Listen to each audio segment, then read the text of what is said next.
it is very nice to meet you over Zoom. I know that you've been busy this week practicing for the LPGA out at Pelican Golf Club. And Zach is going to interview you for Giving Back with Zach, who works with, he's the junior reporter for DuPont Registry, Tampa Bay. And actually, you're playing at the golf club that Tom DuPont and Molly DuPont belong to. So they've been out there watching you guys. I think Tom was out having lunch, seeing you guys in the distance. That's awesome. Well, thanks for having me. Well, so Zach wanted to talk to you about your golf career and also about your charity. So I'm going to turn it over to him. Perfect. Okay, so you start. Hello. Hey, Zach. So, playing this week at the Pelican Golf Club in Bel Air at the Pelican Women's Championship, who are your biggest competitors? Well, so we have, I believe, 120. I could be wrong. I think it's 120 players in the field this week. And, you know, golf's an interesting sport. You have maybe some people who are the big stars like Lexi Thompson, but golf is such a sport of ups and downs. And so depending on who's playing well, anybody out there can win. And so you definitely know a little bit more after, you know, today we played our first round, but after Saturday, you really will know who's kind of poised to have a chance to win. This year has been crazy for sports. When did your season start? Yeah, our season started in January and we played 3 tournaments. We were in Australia when everything shut down globally. We were about to go to Thailand, Singapore, and China. And of course that ended. So we played through the middle of February, shut it down, and then started playing again in mid-July. For college, you went to North Dakota State. Can you tell me a little bit about your experience there? Yes, I grew up in North Dakota, a really small town, about 200 people. It was pretty much a golf course community. And so I was also homeschooled. So I graduated high school at 16 years old. And at that point, I had some offers to go other places, but I really wanted to stay close to home. And North Dakota State was the Division I school nearby. Ended up choosing that. And I had an awesome experience. My teammates are still some of my best friends to this day. And we went from being like the last team in our conference my freshman year to winning the conference championship my senior year. So I think to me, the most rewarding thing was being part of a team that always wanted to improve and always worked hard. And we always had a good attitude no matter what happened. And I don't think there's anything that's better than that, because that translates to every area of life, and that'll help. I know it's helped me through tough times in life and good times. Your first LPGA start was in 2014. Can you tell me a little bit about that and how'd your season go? Yeah, I'm trying to remember back to that. So that was 7 years ago. I made it through our qualifying school to get on tour in my first try right after college. And we started out in the Bahamas, and I believe I missed the cut there, which is a great place to miss the cut because that means you don't play Saturday and Sunday and you get to hang out on the beach.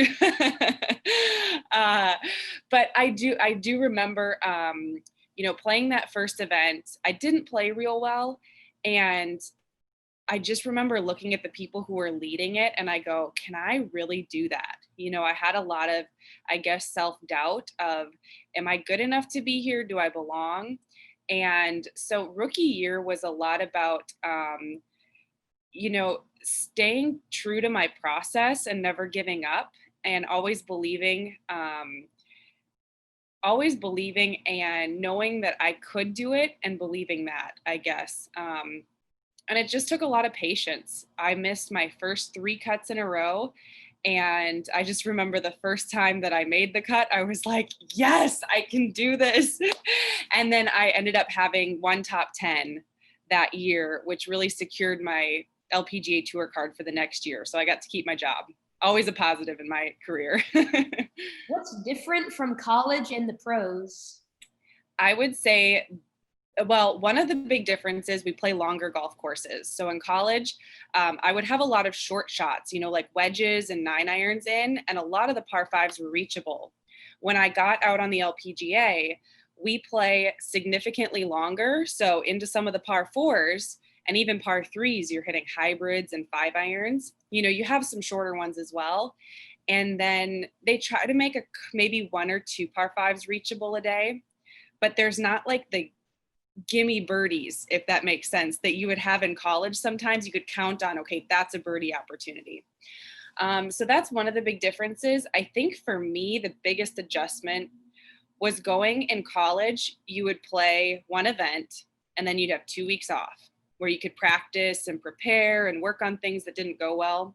You'd play another event for 2 days and that process would repeat. Now we play weeks in a row. You're in competition under pressure over and over and over. And so you don't have that extended time to make adjustments. You kind of have to do it on the fly and under pressure. And so that really was an adjustment for me because I needed to step up my game a little bit from college in order to compete out here. So I had to make some changes and I had to do that while competing and playing. And that was very risky. How old were you when you started playing golf? I think I was about 2 years old, as soon as I could walk. I don't ever remember not playing.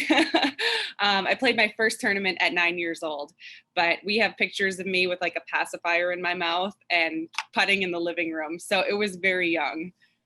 I started playing golf a few years ago. It's a really fun game. It sure is. Who started you in it? Well, I play for this organization called The First Tee. It's really good. It helps you like get you some skills, and you go on the course and play some holes. It's really fun. The First Tee is awesome, and I haven't been part of it, but from what I hear, they focus a lot on the character that is also built through golf. Can you tell me a little bit about charitable work that you do?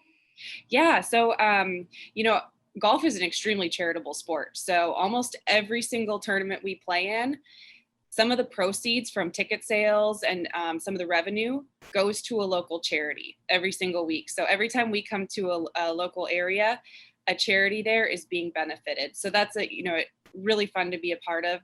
We also I probably play 6 to 8 charitable events each year where I come and I play with a group and the group donates for the opportunity to play with a pro.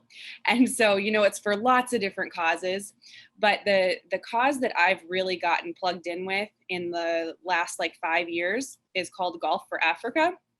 And they hold golf events all around the United States to raise money for clean water in Africa.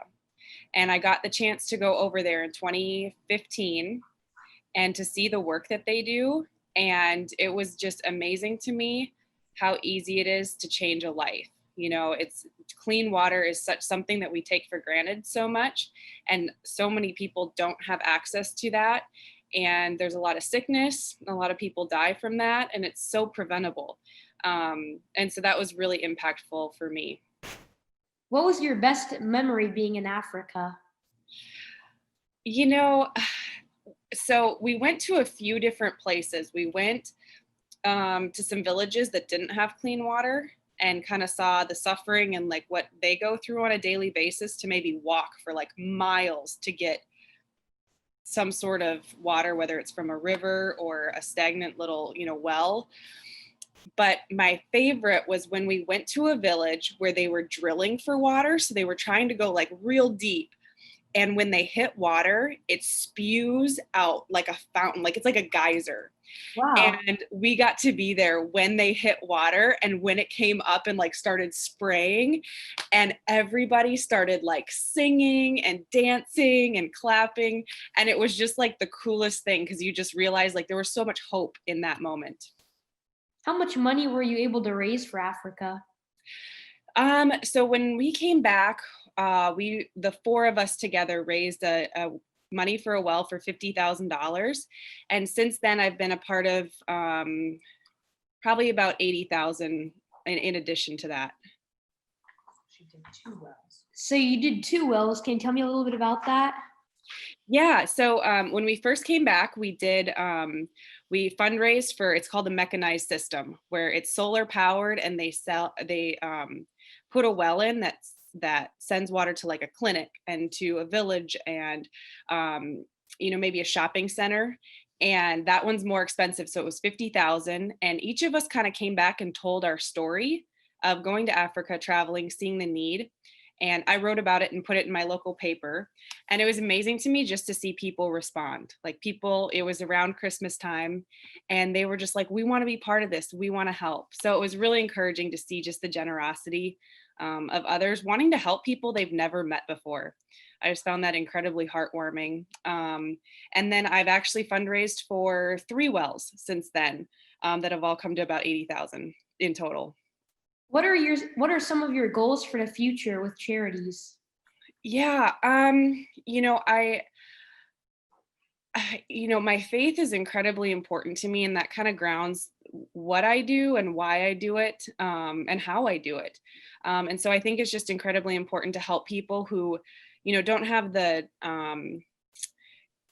access to things that I maybe have. I believe that to whom much is given, much is required. And I feel like I've been given a lot in my life, and I always want to be a part of giving back, whether that's in my local community or all the way across the world.